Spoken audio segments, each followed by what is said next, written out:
Hello dear student. तो अपना अब अगला टॉपिक है tips for effective communication in business communication. तो इफ़ेक्टिव कम्युनिकेशंस के लिए हम आपको अभी 14 to 15 टिप्स बताएंगे जिसमें आपको है ना इफ़ेक्टिव कम्युनिकेशन होगा। और ये टिप्स है तो ये बिजनेस कम्युनिकेशंस के लिए भी है और जो बेसिक जो लाइफ स्टाइल अपनी जो है उसके लिए भी है। तो इफ़ेक्टिव कम्युनिकेशन स्किल के लिए आपके लिए क्या क्या टिप्स है। तो पहला है कि आपको है ना रीड करना चाहिए, एक्सटेंसिव रीड करना चाहिए, जिससे आपको है ना नॉलेज आपकी बढ़ी। तो आपके है ना रीडिंग ज़्यादा करना है, जितना आप रीडिंग कर पाओगे उतना आप एक्सप्रेस कर पाओगे। ठीक है, तो रीड करना है, वो इफेक्टिव कम्युनिकेशन के लिए आपको काम में आएगी। नेक्स्ट आपको इफेक्टिव कम्युनिकेशन करना है तो लिसन इंटेलिजेंट, मतलब टू वे प्रोसेस कम्युनिकेशन होना चाहिए। ऐसा नहीं कि बस हम रीड करते जा रहे हैं, रीड करते जा रहे हैं, रीड करते जा रहे हैं, या फिर कम्युनिकेट करते जा रहे हैं इंटेलिजेंटली या दिमाग से हम सोच ही नहीं रहे। तो ऐसा नहीं होना चाहिए। इंटेलिजेंटली हमें सुनना है वो चीज़, या कम्युनिकेट करना है, उसको इफेक्टिव कम्युनिकेशन बोलते हैं। Clarity of purpose, clarity of purpose होना चाहिए। आपका ऑब्जेक्टिव क्या है, जब तक ऑडियंस को कम्युनिकेट नहीं होगा कम्युनिकेशन कैसा होगा। तो आपको क्या करना है, क्लैरिटी रखना है आपके मैसेज में, ये आपका ऑब्जेक्टिव क्या है वो आपको कम्युनिकेट करना है।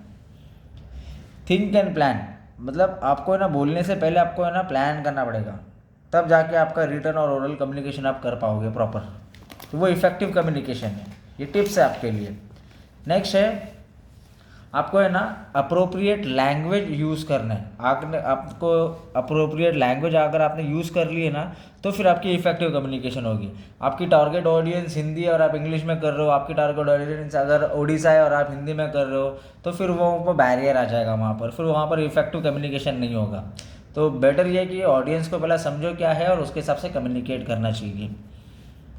सिलेक्ट प्रॉपर मीडिया, आपको ना प्रॉपर मीडिया भी सिलेक्ट करना चाहिए कि कौन से सिचुएशन पे कौन सा मीडिया है जो हमें हमारा मैसेज पास हो पाएगा। पता नहीं कि अपन ने क्या किया कि अपना मैसेज तो जा रहा है पर मीडियम गलत इस्तेमाल कर लिए, गलत मीडियम इस्तेमाल कर लिए, तो फिर इफेक्टिव कम्युनिकेशन कहाँ से होगा। तो इसके लिए बेस्ट क्या है कि आपको ना प्रॉपर मीडिया सिलेक्ट करना पड़ेगा, depending upon the factor. Open mind concept है ये, मतलब आपको है ना अडेप्ट करना पड़ेगा टेक्निक या कम्युनिकेशन को, या चेंजेस लाना पड़ेगा। ओपन माइंड होना चाहिए, टू वे कम्युनिकेशन होना चाहिए, वन वे नहीं होना चाहिए। Next obtain feedback, obtain feedback मतलब ये कि जो रीडर है, अब हमने हमारा मैसेज कम्युनिकेट कर दिया, always try to obtain feedback from the listener. अभी जैसे वीडियो मैंने अपलोड कर दिया, अब मेरे जो ऑडियंस है वो जो मुझे फीडबैक देंगे वो मुझे एक्सेप्ट करना पड़ेगा।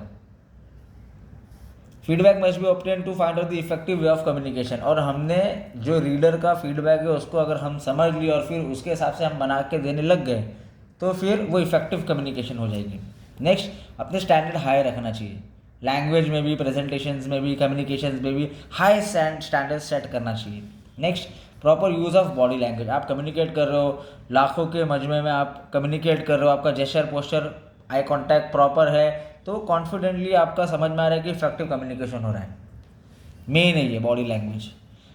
Focus on the needs of receiver, मतलब ये कि communication must be serve some purpose of value to the receiver. ऐसा नहीं होना चाहिए कि मैं कम्युनिकेट कर रहा हूँ और रिसीवर को कुछ वैल्यू ही नहीं मिल रहा है, या मैं जो कम्युनिकेट कर रहा हूँ उसको कुछ पता ही नहीं चल रहा है कि क्या कम्युनिकेट हो रहा है। तो वैसा नहीं होना चाहिए। अगर आप जो बोल रहे हो आपकी ऑडियंस समझ रही है और इफेक्टिव लिसनिंग कर रही है तो आपका कम्युनिकेशन बेस्ट है। Completeness of the message, effective communication किसको बोलेंगे, जहाँ पर आपने फैक्ट फिगर नंबर सारी चीज़ डिटेल में आपने उनको समझा दिया और वो आपकी ऑडियंस समझ गई है, वो इफेक्टिव कम्युनिकेशन है।